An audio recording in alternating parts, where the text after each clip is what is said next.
Awesome. So thank you to those joining us today for the next installment in the digital marketing series, Intro to E-commerce.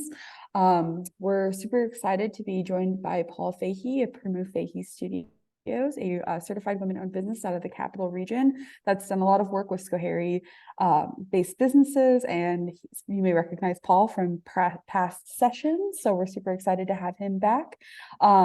After this event, the recording will be posted on Seek's website. On Seek's website, you'll also be able to register for the next event in the series, the last of 2023, which will be driving website traffic with SEO on November 8th from 4:30 to 5:30.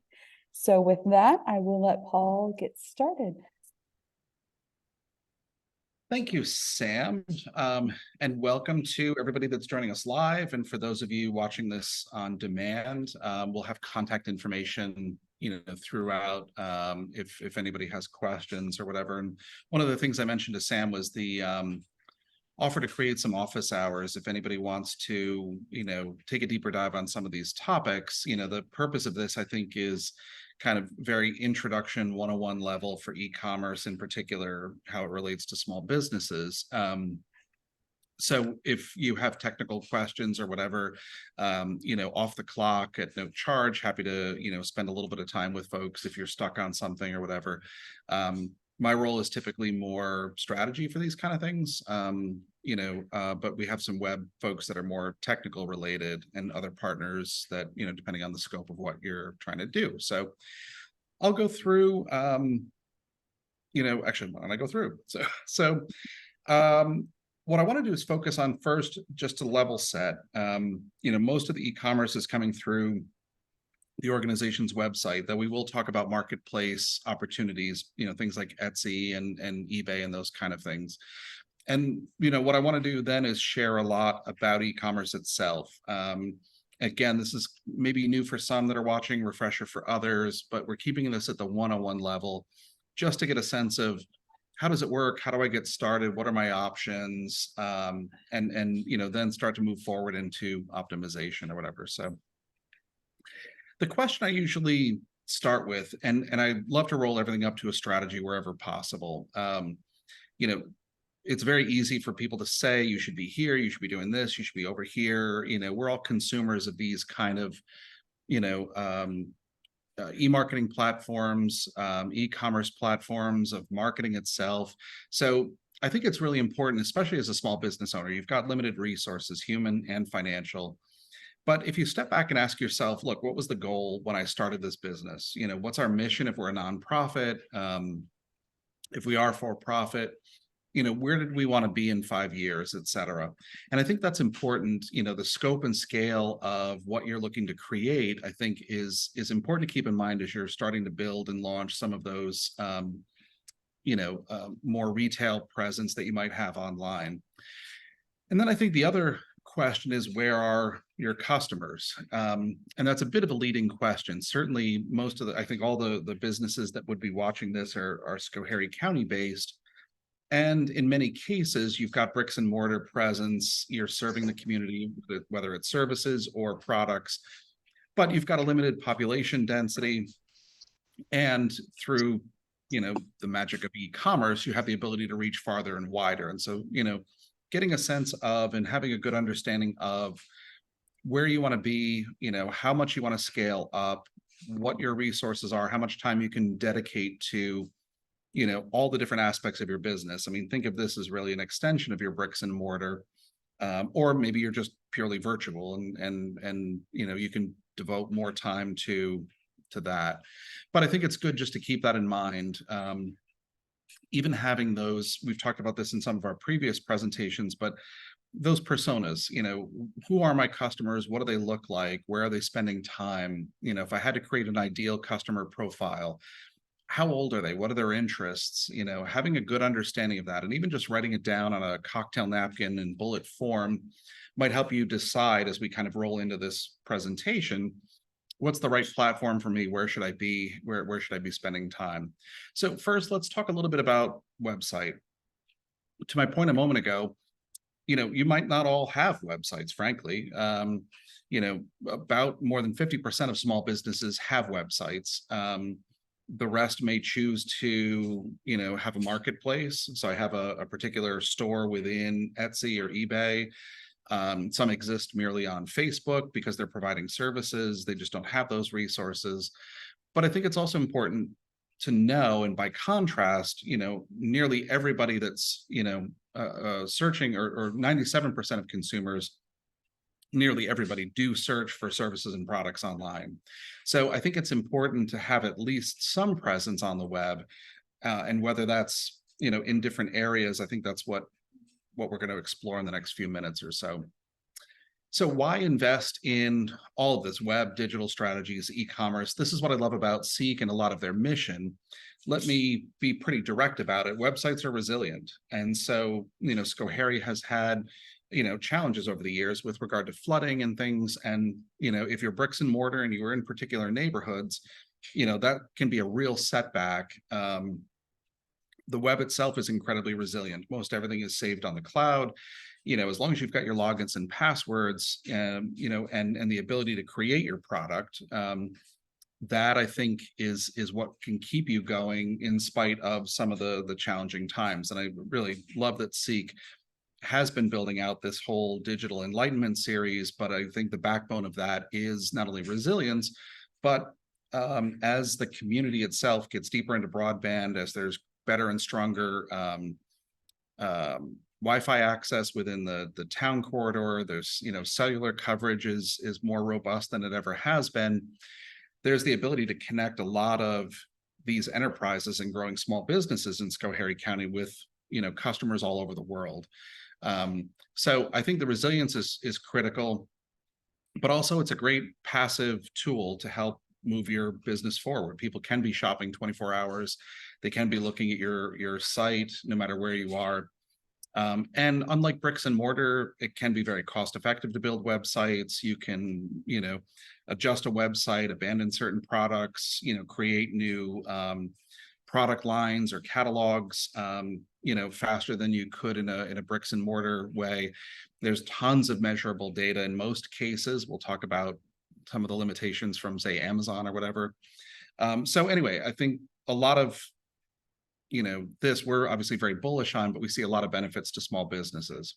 So this next set of questions, and again, we'll make this deck available, but asking yourself, what is that role of my website? As you look at your businesses, thinking about the products or services, did I want to have this just so I'm on the web and people can find me? Do I want this to be a lead generation tool so that people can, ask for more information or purchase my services and products? Is it there for merely an online portfolio? If you're a service provider, say wedding photographer or special events photographer, I want to be able to learn more about you, and having that kind of portfolio is there, to help sell other jobs. It could be educational. You may have the need to create an online community. Iroquois Museum, if you're in the room, you have an opportunity and certainly do create a community within your mission, within your museum, but also the opportunity to build online communities for folks that are farther away. So what your mission delivers in person can also be mirrored online. Certainly in the point of this conversation today, we want to talk a little bit and kind of, again, at the 101 level, online store to sell products. And so, kind of asking yourself, what should the website be, depending on what your company product or service is. And I think this next slide that I have kind of talks a little bit about this. Oh, sorry, hang on, got to clear that. Thank you. Well, we've talked about this before, but certainly you want a site that's contemporary, visually appealing, that your really key products and content is what we call above the fold before you have to start scrolling down. Very clear call to action, whether it's buy now or phone number or address, whatever it is, well optimized to load quickly, be accessible on mobile devices, and even include, updated content, whether it's a blog or whatever, keeps that content fresh, keeps Google indexing and helping folks to find you. So the other aspect of this related to this, conversation nearly all web traffic begins with some form of a search, and typically it's through Google. Bing has a very small market share. They're out there. There are people that are using it. But that's how you're going to get found, is typically through search, making your site, well optimized. And we've talked about this in previous presentations. But I think it's important just to kind of level set, making sure your website, that you have a web presence, because people are looking for you and your services and products on the web. They're using tools to search, before they get going. So, want to make sure that that's part of the mix. Again, not essential for everyone, but even having just the basic presence can help to sort of support sometimes even the online presence you might have in something like a Etsy marketplace or something else. Social media, again, most people are on Five. Having a social media presence is important, especially obviously if you're interested in something like Facebook Marketplace. We've talked about this before.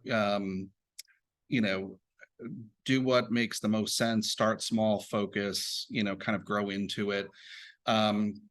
Determining where to be online, I think, just having a good regular content, visually appealing and content that's appealing, just using that, not only for organic outreach, but also don't forget the paid opportunities as well.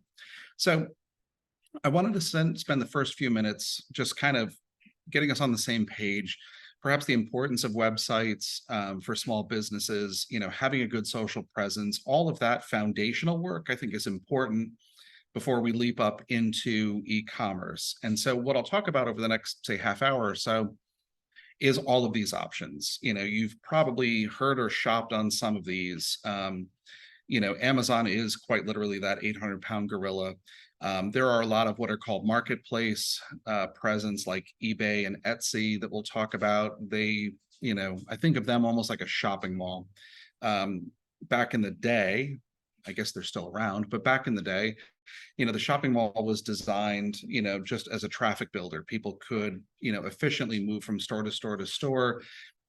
Merchants would kind of sign on into a lease because they knew that there was some traffic that was built into it. People were already used to coming to eBay before they actually came to find a product. Amazon's a little bit different. As a reseller, they're there because they know people are looking for a product and they want to simply deliver it. The weird mix in Shopify, that's the square logo that's in the middle. These are platforms that were essentially built as payment gateways. They've started as the ability to have people pay, in a way that was much more consumer friendly than the credit card setup you had to go through as a merchant. It really wasn't that long ago, 10, 15 years ago, if you wanted to be able to process credit cards, it was a tremendous amount of work. It had a lot of hardware, and that entire process has been simplified by, essentially things like Shopify and Square. These companies were, again, founded to help process transactions, but then realized, we can help also provide web services. You could build your website through these platforms and now, make it very easy for you to have that presence. Wix, also has its own thing or whatever. So why do small businesses love e-commerce, or why should you love it? Again, it as we talked about before, it helps, small businesses with merely an internet connection reach, global audience and break out of the limitations you might have being in a rural community.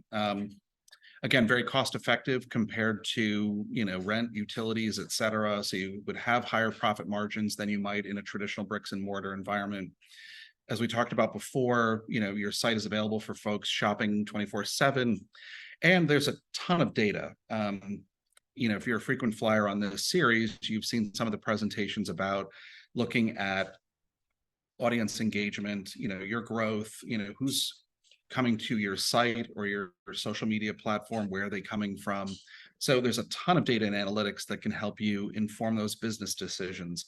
If I look at page rankings, if I look at my products, and what I'm selling, the ability to see, where people are going, what they're visiting, what they're seeing before they're actually purchasing it, can really help inform, should I'm getting a ton of web traffic to that page, but nobody's buying it. Maybe I should experiment with pricing changes or other features. or, the ability to see, what is a high selling product. And again, there's just a ton of data that you wouldn't necessarily get in bricks and mortar. Or if you got it, you've got to acquire it from your merchant, and they'll only tell you so much about who's using their credit cards within your business. So before we get too far, for those of you joining us live, do you want to stick around for the rest of the presentation? Is this right for you or not? But certainly product-based businesses, anything, clothing, electronics, crafts, anything that you're, producing, anything tangible. And if there are services like online courses, telehealth, any of those things, we're seeing a ton of, solo practitioners jumping into online mental health, delivery. All of those things make a lot of sense. If you've got something perishable, highly customized, anything like that, or even services that require in person, you might be able to order it online, but those may not be the right platform for you. You may want to continue to do business focused on in person and bricks and mortar. So I'll talk for the next few minutes about different types of platforms. At the beginning of the presentation, I mentioned websites, but it doesn't necessarily have to be website based. There are what are called marketplaces like Etsy or eBay, Facebook Marketplace, where essentially they've created the community. There are people that simply know what I go to Etsy for and why that would be different from eBay and why it might be different from Facebook. But it's got, the built-in community, it's got the built-in, all the features and functionalities. You would just simply go in, create a merchant account in Etsy, for instance, create your own store, brand it, create the graphics, the narrative, and then start uploading your products. Etsy's great for things that are more unique, less mass produced, handmade, vintage, things that are more creative tend to sell well there. eBay, has its kind of retail sort of engine, but things that are more rare collectible items tend to be more successful there compared to some of these other platforms. And Facebook Marketplace, again, you can sell and ship anywhere. People tend to trust more of the local community engagement. But again, these are very simple, no coding. You can build your own platform and have a presence and start selling products, pretty quickly. So those come with a, built-in audience, a built-in, engine behind it, processing, and requires pretty minimal setup. And, some businesses do both. I sell right from my website, but I also sell right through, a platform like Etsy, for instance. There's other e-commerce platforms. Again, these are sort of company website tools, but they're also websites. So as I mentioned, Shopify and Square, 7, 10, 12 years ago were really more tools you would use to plug into your website, or if you were at an event, you'd use your phone connection, you'd plug in the credit card reader, and you could process transactions at a farmer's market or something, for instance. Right now, these organizations have grown up to say, hey, for a very minimal cost, there's free options also. Square has a free monthly option if you really wanted to get started. You can create a website, a web presence. It has a ton of features. In fact, it's very feature rich, and the starting price points go from anywhere from free to really $79, $89, $100 per month. To have not only a web presence, but also all the e-commerce features that are in there. On the lower end, there's some limitations. It's difficult to build a brand in many of these spaces. It's difficult to build a brand that stands out in eBay and Etsy, as well as, if you're using some of the free versions of Square, for instance, they require that you use their domain, not your domain. So it's hard to build a brand, online for some of those things, but you can grow alongside it. Now, you're always going to be stuck with them if you're building your website through these tools. Very attractive for small businesses as you're getting started, but you're going to be with them for a while. It's very difficult to divorce yourself from these. But again, they've got great e-commerce features. They've got great SEO features. They've got great payment features that are built in. Because they started as payment platforms, they're not as open and friendly to Apple and PayPal. They are available, but they're available at higher, sort of subscription rates, your higher monthly price for something like that. But the web design is good. You can integrate with inventory, good order management tools. So again, these can be great platforms. To summarize so far, and let me just go back a slide. Marketplaces exist already. Just input your company information, build your own sort of page and corner of that world. Think of yourself like another merchant in their shopping mall, to kind of use that analogy. Difficult to build a brand, you're kind of dependent upon them and their fees and everything else, but a great and pretty efficient way to get started. If you haven't built a site yet, these platforms are, perfectly fine for small businesses. And you can grow through them, up to small to mid-sized business before you start to get frustrated, I think, with the limitations. And I promised the 800-pound gorilla, Amazon. So let's talk about them for a few slides. I think, it's certainly where, a vast amount of transactions are happening.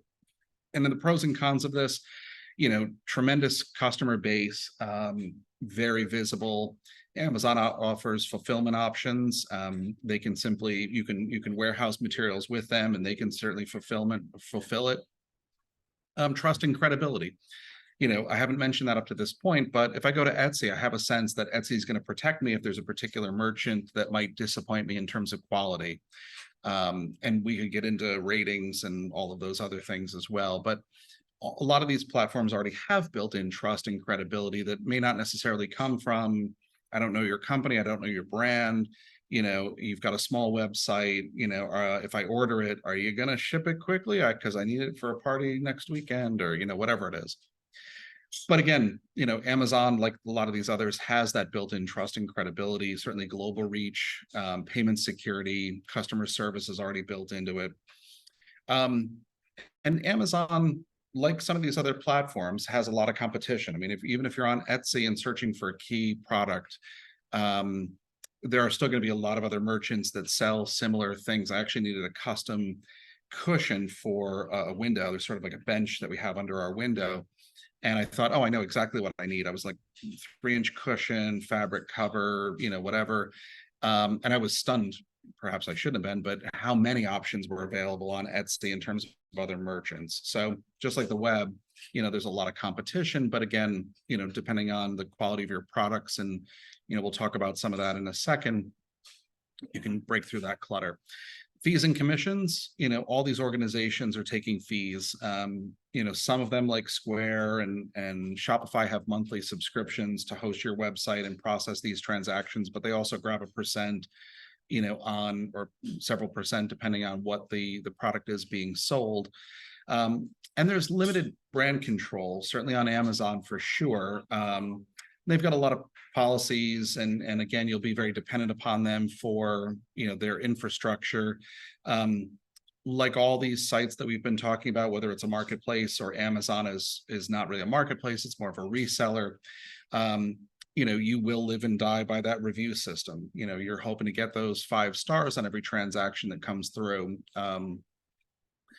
They're pretty stingy with the data that they'll give you in terms of telling you about who's buying and having a lot of those analytics and transaction, or the analytics that would come from purchases and transactions. And it's also very easy for folks to imitate you, on most of these platforms also. So a lot of the pros and cons that I'm describing here, aren't unique to Amazon, but I think, whether Amazon as a reseller or, some of these other platforms that are there as marketplaces, have some of these challenges themselves. Like any of these, and again, I'm just showing a couple slides on Amazon in terms of how to get started. They all make it very, very simple. So if everything I'm describing seems intimidating, a lot of these platforms make it very simple to get started. There's kind of a, hey, let's set up your account, tell us about your business, then, having all this information ready. Okay, what's the business details, my, tax ID number, the tax details, the bank account information for where I want payments to go to. going through and, those step-by-step kind of things, they make it as simple as possible, to get folks on. They realize that, nobody that's going to be joining most of these platforms has a lot of deep coding experience and everything else on that as well. So from there, no matter whether you're on Amazon or some of these other marketplaces, optimizing those product listings is essential. This is where you're going to live and die by your own brand and the quality of your own products. If you've got a very good, clear, detailed description of what your products are, really good quality photography, all the information that people can, have and understand to really make good informed decisions. And I put a link in here. There's a online site that I go to quite often. They've got a lot of really good tutorials and how to optimize your products online. There's some good additional reading if you want to take a deeper dive. Again, having really high quality images. And here, this is where you're going to start to do a little bit of trial and error. The pricing that you can command, I mean, certainly what you want, to consider. Here's my production costs, my overhead, here's the profit margin that I would like to have. You can, quickly look around and see what the competition's offering and selling and how they're pricing things out. So again, there's some good trial and error. We've got a product, we put it on at this price point. Did it sell? Let's experiment, see what happens if we, raise or lower the cost. There's a bit of a trial and error process on that, but I think having, again, decent product, decent images and descriptions of it, the story behind this, and then building out, a good competitive price is what will help certainly break through for Amazon as well as other places. Then as you move deeper into Amazon, keyword optimization is critical. Just understanding, like Amazon, same principles apply that you would use for Google. What do we think the potential customers would be typing in, when it comes to, looking for products? Avoiding sort of that brand and jargon, I think, is pretty important, to all of that. So as you're getting started, once you've gone through the setup process, build an account, attach it to your merchant account, and start building out those stores and the profiles, having that sense of what are those product descriptions and keywords that you're going to use, that will help folks find you versus somebody else.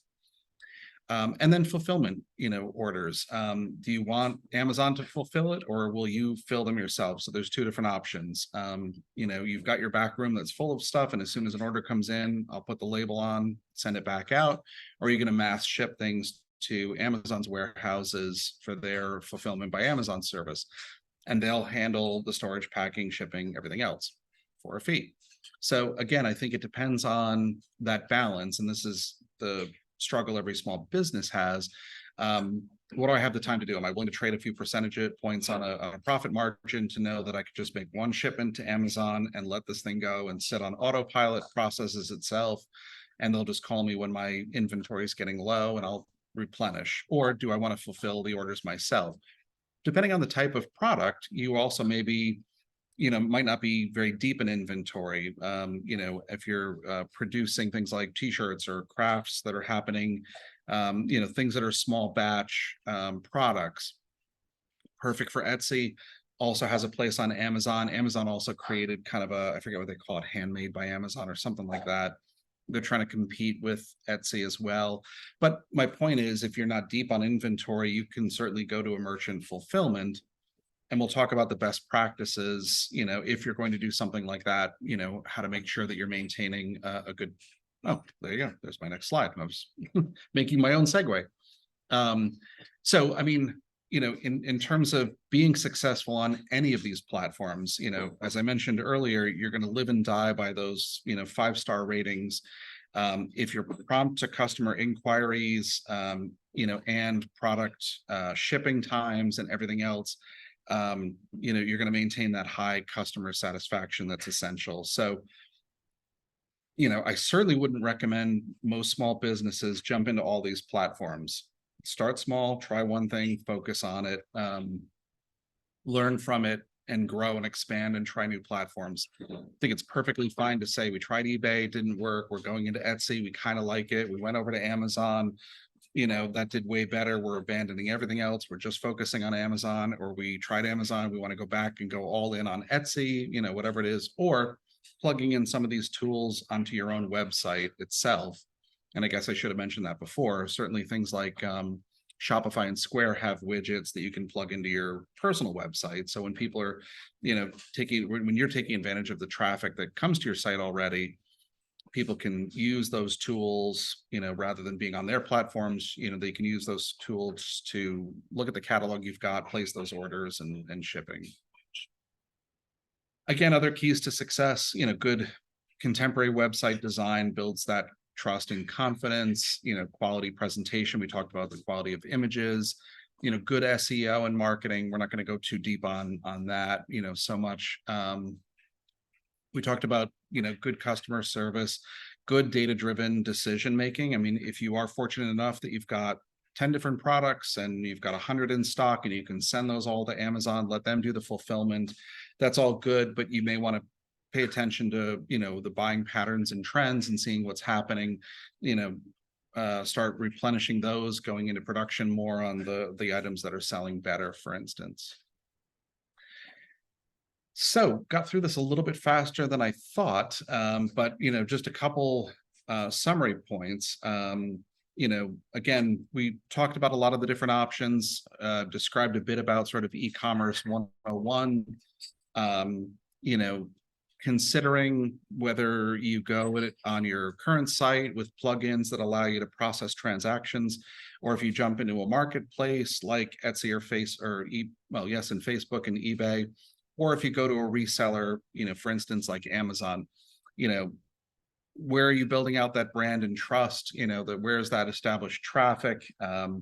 What's user friendly? What are the abilities to customize it? How well does it, how well do you like the payment gateway, integration that's available? Does it, easy to use? And obviously, if you have a high inventory, a lot of these products you can build online catalogs, one at a time, very time consuming. Here's my product title, description, dimensions, etc. If you have databases with that information, you've got a catalog, there are ways to mass upload a lot of those and build out, just a lot of products all at once on any of these platforms. So how well these integrate with your inventory, or if you're just sort of on demand, I'll put the product there and as soon as somebody needs it, we can build it.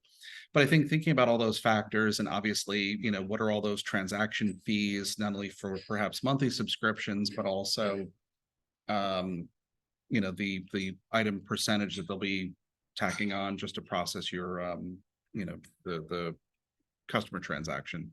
So again, I think all those are important things to think about, as you consider all the things we were exploring today. So I hope that this was helpful, again, for small businesses that are looking to take that first step. Do I build it on my own site? Do I consider a marketplace? Do I look at a reseller? And what's ahead, and what are some of the pros and cons of all of those anyway? So I know we've got a few folks here live. I know a lot of you will be watching this on demand. For those watching it on demand, we'll put contact information here. Again, happy to set aside some office hours if anybody wants to ask a quick question or two. We're pretty generous with that.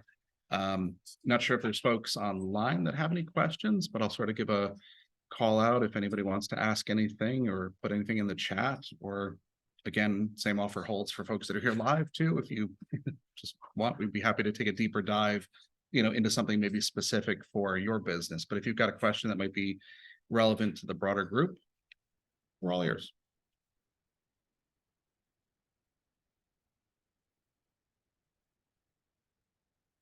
Or perhaps I nailed it and it's crystal clear, or I've intimidated the hell out of everybody and you've run screaming out the door. So, well, thank you. Got through this a little bit faster than I thought. I hope it wasn't too fast or manic, but again, happy to be a resource if you'd like to take a deeper dive. Sam, if you'd like, I can turn it back to you if you want to make a plug for the next presentation. Yeah, that sounds great. Thanks so much, Paul. Thank you to those joining us here in person and online, and those watching this after the fact. We're super excited to host the last in the 2023 series on November 8th, which will focus on SEO and will really act as a springboard for a lot of the points that Paul brought up, and really how to get that traffic to your site so that you can implement those sales using these e-commerce platforms. So November 8th, 4:30 to 5:30 via Zoom. You'll on the Seek website under the Prosperity tab, we have created a whole digital marketing landing page that has all the recordings from the 2023 series, and it has the registration links so you can register for future events. So we encourage you to check that out if you're interested in learning more about SEO and how to optimize your website. Otherwise, one other Seek plug while I have the opportunity, next Friday, we will be hosting the reception for the third art gallery, our art exhibit installation for our gallery in collaboration with Schoharie County Arts. It's titled Jacquard, a Shameless Tango with Satin, and it features a really cool artist who is a hand weaver, and his works take digital photographs and transform them with individual fibers into these incredible pieces. So welcome you folks to join us for that event as well. But otherwise, thank you so much for joining us today. And thank you to Paul and Primo Facie Studios for your time and expertise. My pleasure. Thanks, everybody. Thank you.